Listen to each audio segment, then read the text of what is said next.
Au IIe siècle après Jésus-Christ, alors que des martyrs chrétiens étaient livrés aux bêtes sauvages dans os amphithéâtre romain, une bataille encore plus dangereuse se déroulait dans l'ombre.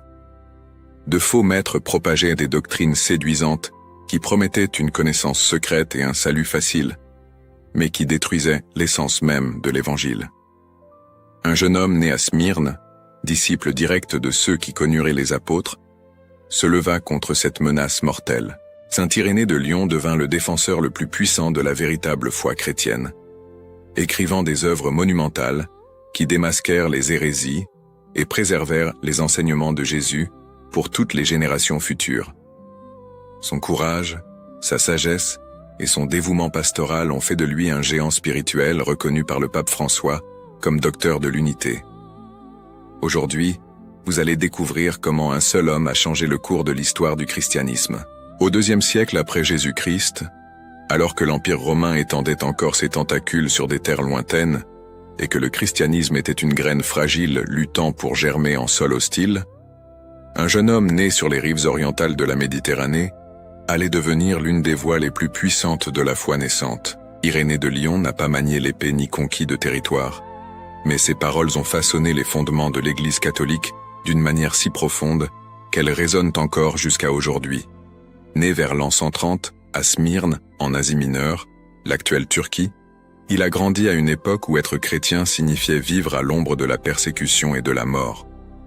Les rues de cette ville portuaire fourmillaient de marchands, de soldats et de prédicateurs de doctrines variées. L'air portait l'odeur du sel de la mer Égée, ainsi que les tensions d'un monde en transformation. Dans les synagogues et les maisons secrètes où les chrétiens se réunissaient, on discutait non seulement de la survie de la foi, mais de son essence même. Qui était Jésus-Christ? Que signifiait suivre ses enseignements?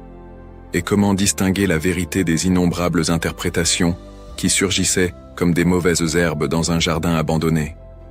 Irénée allait témoigner de ces questions non seulement comme un observateur lointain, mais comme le protagoniste d'une bataille qui définirait les contours du christianisme pour les siècles à venir. Son voyage le mènerait des terres baignées par la Méditerranée jusqu'aux plaines brumeuses de la Gaule, où il affronterait des hérétiques, consolerait des martyrs et édifierait l'une des communautés chrétiennes les plus vibrantes du monde antique. L'enfance d'Irénée s'est déroulée sous l'ombre protectrice d'un géant spirituel.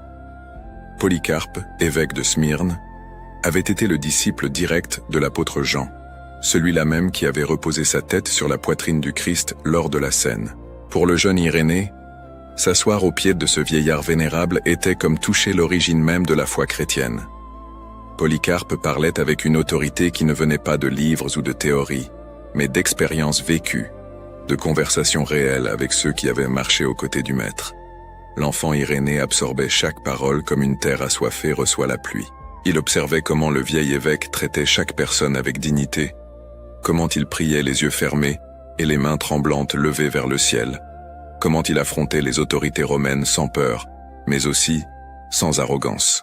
Des années plus tard, Irénée écrirait sur ses souvenirs avec une nostalgie palpable, décrivant même l'endroit où Polycarpe avait l'habitude de s'asseoir pour enseigner, la cadence de sa voix, les gestes qu'il faisait de ses mains en narrant ses conversations avec Jean et avec d'autres qui avaient connu le Seigneur.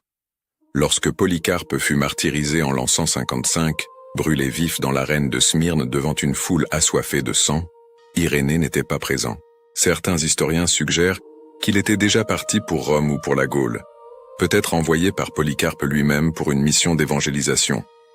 La nouvelle de la mort de son maître a dû lui arriver comme une lame froide traversant son cœur.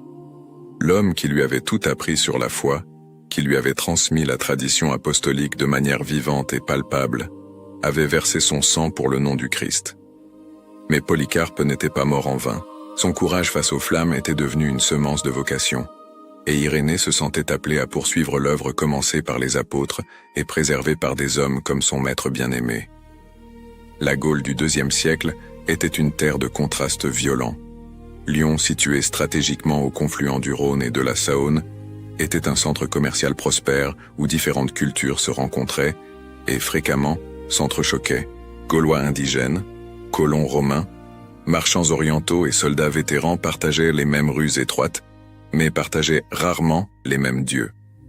Lorsqu'Irénée arriva dans cette ville, probablement encore jeune, Il trouva une petite communauté chrétienne dirigée par l'évêque Pothin, un homme déjà âgé mais d'une foi inébranlable. Les chrétiens de Lyon se réunissaient en secret, sachant que chaque rencontre pouvait être la dernière. La suspicion et la haine grandissaient au sein de la population païenne, alimentées par des rumeurs absurdes sur les disciples du Christ. On disait que les chrétiens pratiquaient le cannibalisme lors de leurs réunions secrètes, qu'ils adoraient un dieu à tête d'âne, qu'ils encourageaient des orgies incestueuses. Ces mensonges préparèrent le terrain pour la tempête qui allait venir. En l'an 177, la persécution éclata avec une fureur inimaginable. Des foules en colère traînèrent des chrétiens en prison, où ils furent soumis à des interrogatoires brutaux. Pothin, âgé de 90 ans, fut battu si sévèrement qu'il mourut quelques jours plus tard dans son cachot. Des hommes et des femmes furent jetés aux bêtes dans l'amphithéâtre, sous les applaudissements et les moqueries de la population. Parmi les martyrs se trouvait Blandine, une jeune esclave, dont la résistance physique défia toutes les attentes. Torturée pendant des jours, elle ne répétait qu'une seule phrase. « Je suis chrétienne et il ne se fait aucun mal parmi nous ». Son courage inspira même ses bourreaux. Irénée, qui était possiblement en mission hors de Lyon pendant ces événements terribles, revint pour trouver sa communauté brisée mais pas vaincue. Les survivants le regardaient avec espoir et attente. Ils avaient le besoin d'un nouveau chef, quelqu'un capable de guérir les blessures, de reconstruire la communauté et de maintenir vivante la flamme de la foi. Élu évêque de Lyon dans des circonstances aussi dramatiques, Irénée assuma une responsabilité écrasante. Il avait devant lui non seulement le défi de guider un troupeau traumatisé, mais aussi d'affronter un danger moins visible, bien qu'également mortel, les hérésies, qui se propageaient comme un venin dans le corps de l'Église. La plus séduisante et la plus dangereuse de ces hérésies était le gnosticisme, un système complexe de croyances qui promettait une connaissance secrète et le salut par l'illumination spirituelle.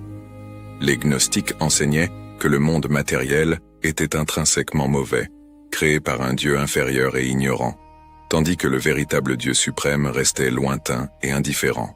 Jésus, selon eux, ne s'était pas réellement incarné dans un corps humain, car cela aurait été une dégradation du divin.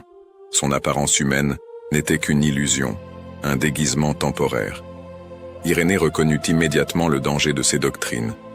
Si le monde matériel était mauvais, alors la création relatée dans la Genèse était une erreur, et le Dieu de l'Ancien Testament n'était pas le vrai Dieu. Si le Christ ne s'était pas réellement incarné, alors sa passion et sa mort n'étaient qu'une farce théâtrale sans valeur rédemptrice. Si le salut dépendait d'une connaissance secrète accessible seulement à quelques illuminés, alors le message universel d'amour prêché par Jésus devenait obsolète. C'était une négation complète de l'Évangile, déguisée sous un langage spirituel attrayant. Pendant des années, Irénée se consacra à l'étude de ces doctrines hérétiques, non pour les admirer mais pour les démasquer. Il discutait avec les gnostiques, lisait leurs textes secrets, apprenait leur vocabulaire recherché et leur cosmologie compliquée. Puis, armé de cette connaissance, il écrivit son œuvre monumentale, Contre les hérésies. Ce travail gigantesque, composé de 5 livres, était à la fois un exposé détaillé des doctrines gnostiques et une réfutation systématique de chacune de leurs erreurs. Irénée écrivait avec une clarté et une logique implacables, mais aussi avec une passion pastorale. Il n'était pas intéressé par la victoire dans des débats académiques, mais par le salut des âmes. Son argumentation reposait fermement sur la tradition apostolique, celle-là même qu'il avait reçue de Polycarpe, qu'il avait reçue de Jean, qu'il avait reçue du Christ lui-même. Pour Irénée, la vérité n'était pas une connaissance secrète gardée par quelques-uns, mais un message public proclamé ouvertement par les apôtres et transmis fidèlement par la succession des évêques. Il compila des listes détaillées montrant la chaîne ininterrompue des évêques depuis les apôtres jusqu'à son époque, démontrant que l'Église possédait une mémoire institutionnelle garantissant l'authenticité de ses enseignements. Mais Irénée n'était pas seulement un polémiste ou un théologien de cabinet. Il était avant tout un pasteur qui aimait son troupeau. Il marchait dans les rues de Lyon en discutant avec les fidèles, visitait les malades, consolait les affligés, instruisait les catéchumènes. Il apprit la langue celte locale pour pouvoir prêcher directement aux Gaulois convertis, sans dépendre de traducteurs.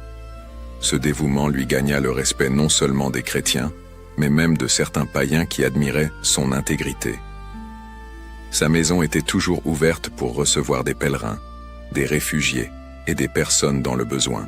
Il enseignait que la vraie foi ne se manifestait pas seulement par des doctrines correctes, mais par des vies transformées par l'amour du Christ. Durant son épiscopat, Irénée s'impliqua également dans les controverses qui agitaient l'Église universelle. L'une d'elles concernait la date de la célébration de la Pâque. Les communautés chrétiennes d'Orient célébrèrent la Pâque le même jour que la Pâque juive, quel que soit le jour de la semaine. En revanche, les communautés d'Occident la célébrèrent toujours un dimanche, le jour de la résurrection. Cette différence peut sembler anodine, mais elle menaçait de créer une division profonde dans l'Église. Le pape Victor de Rome, irrité par la résistance des églises orientales, menaça d'excommunier tous ceux qui ne suivraient pas la pratique romaine. Irénée, bien qu'en accord avec la pratique occidentale, fut horrifié par cette attitude. Il écrivit au pape une lettre respectueuse mais ferme, lui rappelant que la diversité dans les pratiques non liturgiques était acceptable tant que l'unité dans la foi était préservée. Son intervention aida à calmer les esprits et à éviter un schisme prématuré.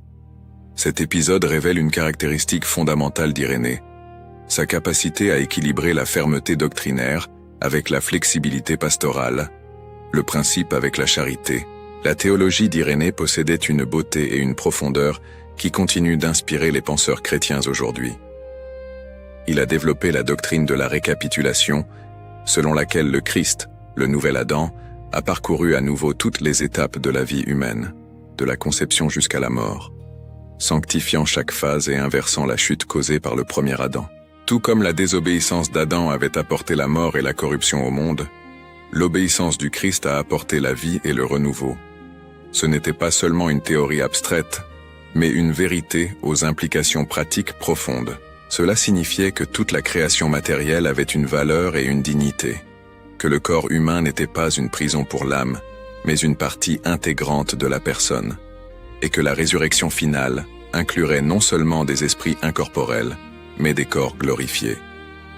Contre les gnostiques qui méprisèrent la matière, Irénée proclamait que Dieu avait fait toutes choses bonnes, et que le plan divin incluait la rédemption de toute la création. Irénée a également développé une ecclésiologie robuste. Pour lui, l'Église n'était pas simplement une association volontaire de croyants, mais le corps du Christ sur terre, dépositaire de la tradition apostolique et gardienne de la vérité révélée. Les évêques, successeurs des apôtres, avaient la responsabilité sacrée de préserver et de transmettre fidèlement cette tradition. Mais cette autorité n'était ni tyrannique ni arbitraire. Elle devait être exercée avec humilité et service, suivant l'exemple du Christ lui-même qui a lavé les pieds de ses disciples. L'Église était à la fois une et diverse, conservant la même foi essentielle, tout en permettant des variations dans les pratiques secondaires. Cet équilibre délicat entre unité et diversité allait devenir la marque de fabrique du catholicisme authentique. Les années passaient et Irénée vieillissait, mais son énergie pastorale ne diminuait pas. Il continuait d'écrire, d'enseigner, de prêcher et d'administrer les sacrements. Lyon était devenu un phare de l'orthodoxie dans une époque de confusion doctrinaire. Des chrétiens d'autres régions écrivaient à Irénée pour lui demander conseil sur des questions théologiques ou pratiques. Sa réputation s'étendit à tout le monde chrétien. Certains des écrits qui lui sont attribués traitent de thèmes variés. L'inspiration des Écritures, la nature de la Trinité, l'importance de l'Eucharistie comme véritable corps et sang du Christ. Sur chaque sujet, il démontrait la même clarté de pensée et la même fidélité à la tradition apostolique qui avait caractérisé sa lutte contre les gnostiques. Les circonstances exactes de la mort d'Irénée restent entourées de mystères. La tradition ultérieure affirme qu'il a été martyrisé lors d'une persécution au début du IIIe siècle, possiblement sous le règne de l'empereur Septime Sévère, vers l'an 202. Selon des récits anciens, il aurait été décapité avec de nombreux autres chrétiens de Lyon, scellant de son sang le témoignage qu'il avait rendu durant toute sa vie. Cependant, certains historiens modernes remettent en question ces récits, suggérant qu'il pourrait être mort paisiblement de causes naturelles. L'absence de mention contemporaine de son martyre et l'absence de célébrations liturgiques anciennes en son honneur en tant que martyr soulèvent des doutes légitimes. Quoi qu'il en soit, l'incertitude sur les circonstances de sa mort ne diminue en rien la grandeur de sa vie et de sa contribution à l'Église. L'héritage d'Irénée est immense et multiforme. Ses écrits sont devenus des sources fondamentales pour comprendre tant le christianisme primitif que les hérésies qui l'ont menacé. Sans contre les hérésies, notre connaissance du gnosticisme serait fragmentaire et superficielle. Il a préservé pour la postérité non seulement des réfutations de doctrines hérétiques, mais aussi des descriptions détaillées de ces mêmes doctrines, dont beaucoup ont complètement disparu et ne sont connues qu'à travers son œuvre. De plus, Irénée fut l'un des premiers théologiens à articuler clairement le canon du Nouveau Testament, défendant les 4 évangiles contre ceux qui voulaient n'en accepter qu'un seul ou ajouter des évangiles apocryphes. Sa célèbre image des 4 êtres vivants de l'Apocalypse correspondant aux 4 évangiles est devenue partie intégrante de l'iconographie chrétienne traditionnelle. L'influence d'Irénée s'est étendue à tous aux siècles suivants. Tertullien, Hippolyte, Origène et d'autres pères de l'Église ont puisé dans sa sagesse. Saint Augustin, bien qu'ayant vécu 2 siècles plus tard, fut profondément influencé par les idées d'Irénée sur la grâce et la récapitulation. Au Moyen Âge, ses écrits étaient étudiés dans les monastères et les universités. La réforme protestante et la contre-réforme catholique, bien qu'elles divergent sur de nombreux points, faisaient toutes deux appel à Irénée comme témoin de la foi ancienne. Au XXe siècle, des théologiens de toutes les traditions chrétiennes ont redécouvert la richesse de sa pensée. Son insistance sur l'unité de l'Église, sur l'importance de la tradition apostolique et sur la bonté de la création matérielle résonnait avec les préoccupations contemporaines. En juin 2022, le pape François a conféré à Irénée le titre de docteur de l'Église, l'appelant Doctor Unitatis, docteur de l'unité. Cet honneur, accordé à seulement 37 saints dans l'histoire de l'Église, reconnaît non seulement l'orthodoxie de ses enseignements, mais aussi leur pertinence permanente. À une époque où le christianisme fait face à la fragmentation et à la confusion doctrinale, où la vérité objective est souvent niée au profit d'expériences subjectives, quand l'unité de l'Église est constamment menacée par des divisions, Irénée surgit comme une voix prophétique rappelant les chrétiens à leurs fondements apostoliques. Son insistance sur le fait que la vérité est publique, accessible à tous, transmise fidèlement par la succession apostolique, et que l'unité doit être préservée même au milieu d'une diversité légitime, offre un modèle pour l'Église du 3e millénaire. Parmi les légendes entourant saint Irénée, l'une des plus touchantes raconte qu'il possédait le don de guérir les malades par la prière. On disait que des gens venaient de villages lointains jusqu'à Lyon seulement pour recevoir sa bénédiction. Un autre récit mentionne qu'il aurait ressuscité un jeune catéchumène mort avant d'avoir reçu le baptême, permettant ainsi au garçon d'achever son initiation chrétienne avant de partir en paix. Bien que ces histoires ne puissent être vérifiées historiquement, elles révèlent comment les générations futures percevaient Irénée, non seulement comme un théologien brillant, mais comme un saint homme de Dieu, canal de grâce divine. L'un des aspects les plus curieux de la vie d'Irénée est sa capacité linguistique. Né de langue grecque, il apprit le latin à son arrivée en Gaule, puis maîtrisa la langue celte locale. Ses écrits étaient à l'origine en grec, mais beaucoup n'ont survécu que dans d'anciennes traductions latines.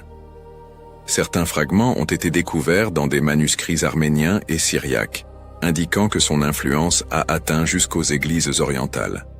La perte de nombre de ses œuvres est l'une des grandes tragédies de l'histoire intellectuelle chrétienne. On sait qu'il a écrit bien plus que ce qui a survécu, y compris des traités sur des thèmes spécifiques et des lettres pastorales. Seuls contre les hérésies et démonstrations de la prédication apostolique, nous sont parvenus de manière substantiellement complète. Il existe également un mystère fascinant sur la relation d'Irénée avec l'évangile de Jean. Son lien personnel avec Polycarpe, qui avait connu l'apôtre Jean, lui donnait une autorité spéciale pour interpréter cet évangile. Certains chercheurs suggèrent que certains passages de ses écrits préservent des traditions orales sur Jean qui n'ont été enregistrées nulle part ailleurs. L'accent mis par Irénée sur le prologue de Jean, particulièrement sur l'affirmation « et le Verbe s'est fait chair », était central dans sa réfutation du gnosticisme. Pour lui, ces paroles n'étaient pas de la poésie vide, mais l'affirmation la plus profonde sur la réalité de l'incarnation. Saint Irénée de Lyon demeure une figure monumentale de l'histoire du christianisme. Pasteur dévoué, théologien profond, défenseur inlassable de l'orthodoxie, pont entre l'Orient et l'Occident, gardien de la tradition apostolique, promoteur de l'unité ecclésiale. Sa vie illustre que la sainteté n'est pas seulement une question de miracles spectaculaires ou de martyrs dramatiques, bien que ceux-ci aient leur place. La sainteté se manifeste aussi dans le travail patient de préservation de la vérité, dans le soin pastoral quotidien, dans le courage de confronter les erreurs sans perdre la charité, dans la sagesse de distinguer l'essentiel du secondaire. Irénée a vécu à une époque de transition et de turbulence, alors que le christianisme définissait encore son identité face aux menaces externes et internes. Sa réponse à ces défis a établi des normes qui continuent de guider l'Église. Aujourd'hui, quand nous regardons en arrière à travers presque 2000 ans d'histoire chrétienne, nous voyons Irénée comme un géant sur les épaules duquel les générations suivantes ont pu s'élever. Son cri de bataille contre les hérésies résonne encore. La gloire de Dieu, c'est l'homme vivant, et la vie de l'homme, c'est la vision de Dieu. Prière. Ô glorieux Saint Irénée de Lyon, docteur de l'unité et gardien fidèle de la tradition apostolique, vous qui avez reçu la foi directement de ceux qui ont marché avec les apôtres de notre Seigneur Jésus-Christ, intercédez pour nous auprès du trône du Très-Haut. Vous qui avez affronté avec sagesse et courage les hérésies qui menacèrent de détruire la vérité de l'Évangile, illuminez notre esprit, afin que nous puissions discerner entre l'erreur et la vérité, en ces temps de confusion et d'incertitude. Vous qui fûtes un pasteur dévoué, veillant avec amour sur le troupeau du Christ même au milieu des persécutions et des tribulations, apprenez-nous à aimer l'Église comme corps mystique du Christ et à travailler pour son unité, en respectant la diversité légitime sans jamais compromettre la foi reçue des apôtres. Vous qui avez proclamé que la gloire de Dieu est l'homme pleinement vivant, aidez-nous à vivre notre foi avec authenticité et plénitude, en reconnaissant la dignité de toute la création et en valorisant le don précieux de la vie dans toutes ses dimensions. Saint Irénée, maître de sagesse, obtenez-nous la grâce de demeurer ferme dans la vérité révélée par le Christ, de cultiver la charité fraternelle et de rendre un témoignage courageux de l'Évangile au milieu des défis du monde contemporain. Que votre exemple de fidélité à la tradition apostolique, de zèle pastoral et de défense de l'orthodoxie nous inspire à être d'authentiques disciples de Jésus-Christ. Intercédez pour nous, spécialement pour cette intention que nous présentons avec foi et confiance, sachant que Dieu écoute les prières de ceux qui le cherchent d'un cœur sincère. Amen. Saint Irénée de Lyon nous enseigne que la véritable foi se construit sur des fondements solides, transmis avec fidélité à travers les générations. Sa vie nous montre que défendre la vérité exige du courage, de la sagesse et un amour profond pour l'Église. Que son exemple d'unité et de dévouement pastoral inspire chacun de nous à vivre l'Évangile avec authenticité et à valoriser la beauté de la tradition apostolique qui est parvenue jusqu'à nos jours. Si cette histoire a touché votre cœur, abonnez-vous à la chaîne Histoire Sacrée, la vie des saints, partagez cette vidéo avec vos amis et votre famille, et laissez un like pour nous aider à continuer de diffuser ces récits de foi et de sainteté. Et vous, quel enseignement de Saint Irénée a le plus touché votre vie aujourd'hui? Ne manquez pas de regarder la vidéo suivante qui apparaît ici, choisie spécialement pour vous afin de poursuivre ce voyage de foi et de connaissance.